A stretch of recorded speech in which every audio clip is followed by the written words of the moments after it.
Halo semuanya, perkenalkan kami dari kelompok 3 kelas 12 IPS 3 ingin menjelaskan tentang perkembangan teknologi abad ke-21 di bidang pertanian. Pertama-tama izinkan kami memperkenalkan diri. Nama saya Joshua Renal, absen 18. Perkenalkan, nama saya Ahmad Bahasin, absen 2. Nama saya Karir Misa, absen nomor 8. Nama saya Farki, absen 12. Perkenalkan, nama saya Hamid, absen 14. Perkenalkan, nama saya Karitas Akil Azlia dari kelas 12 IPS 3, absen 19.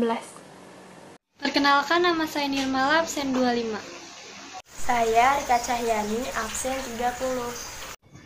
Saya Yusika Valentania, absen 34. Yang pertama ada pengertian. Pengertian dibagi menjadi dua, yaitu secara umum dan ilmiah. Secara umum, teknologi pertanian ialah praktik yang berlandaskan pemahaman mekanistik dengan penekanan pada objek formal rekayasa dalam pembuatan serta penerapan peralatan dan sistem produksi atau pengolahan hasil produksi. Secara ilmiah, teknologi pertanian merupakan penerapan prinsip-prinsip matematika dan ilmu pengetahuan alam dalam rangka pendayagunaan secara ekonomis sumber daya pertanian dan sumber daya alam untuk kesejahteraan manusia.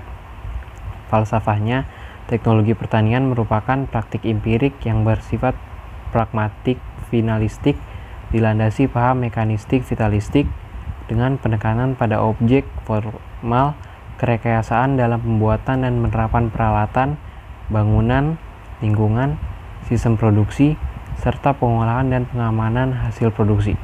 Sejarah perkembangan teknologi pertanian di dunia. Abad pertanian tahun 1800. Pada abad ini, manusia bertani menggunakan tenaga dan tangan. Dengan kata lain, manusia melakukannya sendiri tanpa bantuan. Lalu kedua, abad 1800 sampai 1997 disebut abad industri. Pada abad ini, manusia bekerja di pabrik dengan tenaga manusia dan dibantu dengan tenaga mesin. Lalu, abad informasi tahun 1957 sampai saat ini. Di zaman ini, manusia menjadi pekerja terdidik, bekerja menggunakan tenaga mesin yang jauh lebih berkembang dari yang sebelumnya karena sudah mengenal teknologi informasi. Sehingga, dengan segala kemajuan teknologi yang ada, terutama di bidang pertanian, diharapkan dapat meningkatkan kualitas dan kuantitas teknologi pertanian di dunia. Saya Yusika akan menjelaskan tentang sejarah perkembangan teknologi pertanian Indonesia. Indonesia yang pada era Perang Dunia Pertama diduduki oleh kolonial Belanda menjadi tempat pertanian pemerintah kolonial Hindia Belanda dalam hal pemenuhan kebutuhan mereka.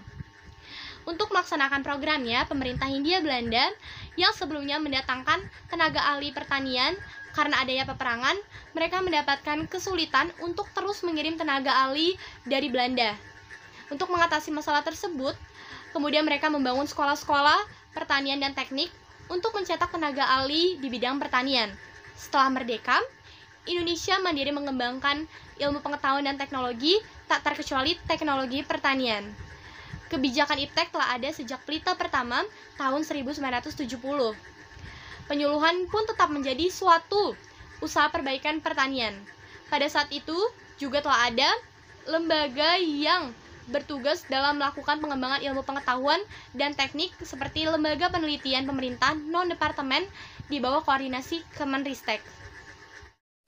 Saya akan menjelaskan pembagian sistem perkembangan teknologi pertanian.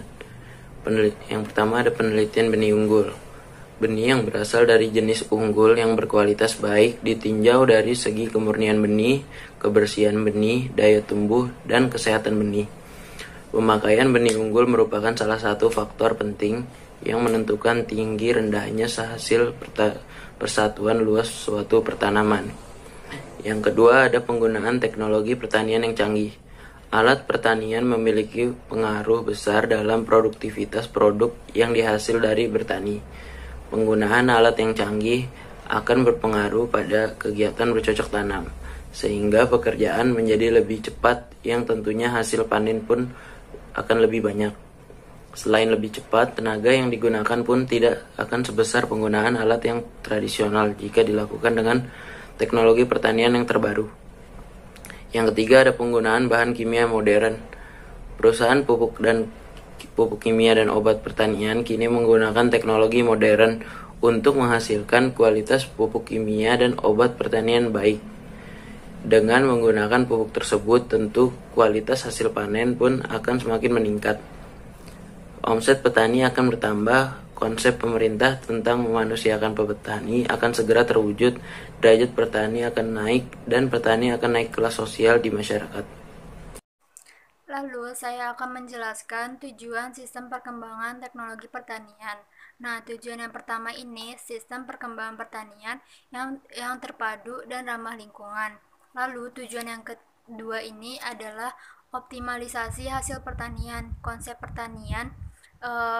pertanian modern tidak hanya membahas usaha untuk pemenuhan kebutuhan pangan manusia dan pemulihan spesies pertanian, akan tetapi sudah lebih ke arah bagaimana cara optimalisasi usaha tani untuk menghasilkan bahan pangan yang bermutu. Lalu, tujuan yang ketiga ini adalah penggabungan konsep yang sudah ada, meningkatkan teknologi pertanian agar pertanian berjalan lebih efektif dan efisien sedang diusahakan. Nah, tujuan yang terakhir ini merupakan jalan menuju keberhasilan modernitas di Indonesia. Jika hasil dari panen semakin banyak, maka dianggap lebih maju. Selanjutnya kita akan membahas mengenai wujud dan bentuk perkembangan teknologi pertanian. 1. Rotavator. Jenis traktor yang berguna untuk menghancurkan bongkahan tanah menjadi bentuk yang lembut. Rotavator mempunyai dua jenis, yakni rotavator dan rotary tiller. Kedua, ada kultivator, mempunyai fungsi utama yakni untuk menyiapkan persemaian atau seedbed dengan cara menciptakan aerasi tanah yang baik, serta melakukan penyiangan atau kontrol gulma sekaligus mencampurnya dengan tanah.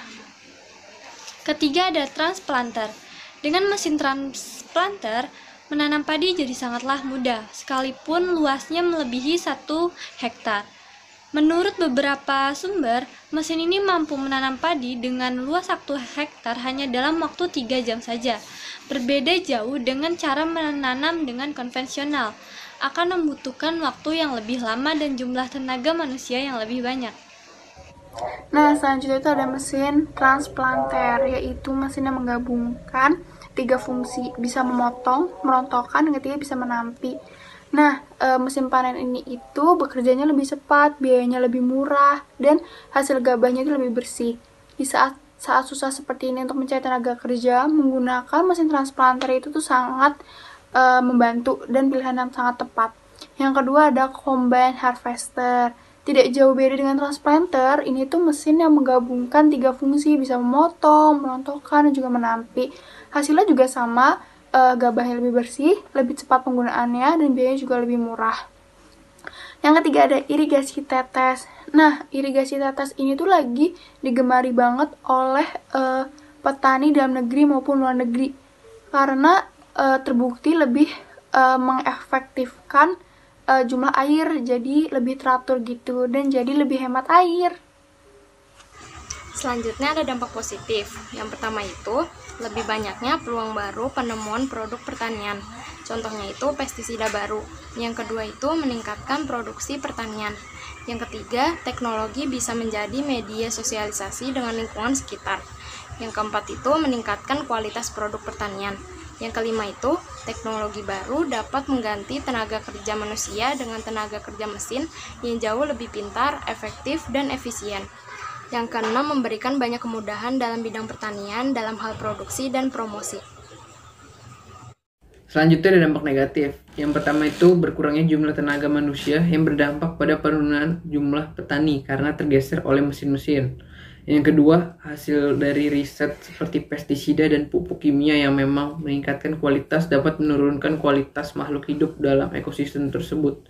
Yang ketiga, petani menjadi dianggap sebelah mata karena mulai tertutup dengan kemudahan teknologi yang produktif.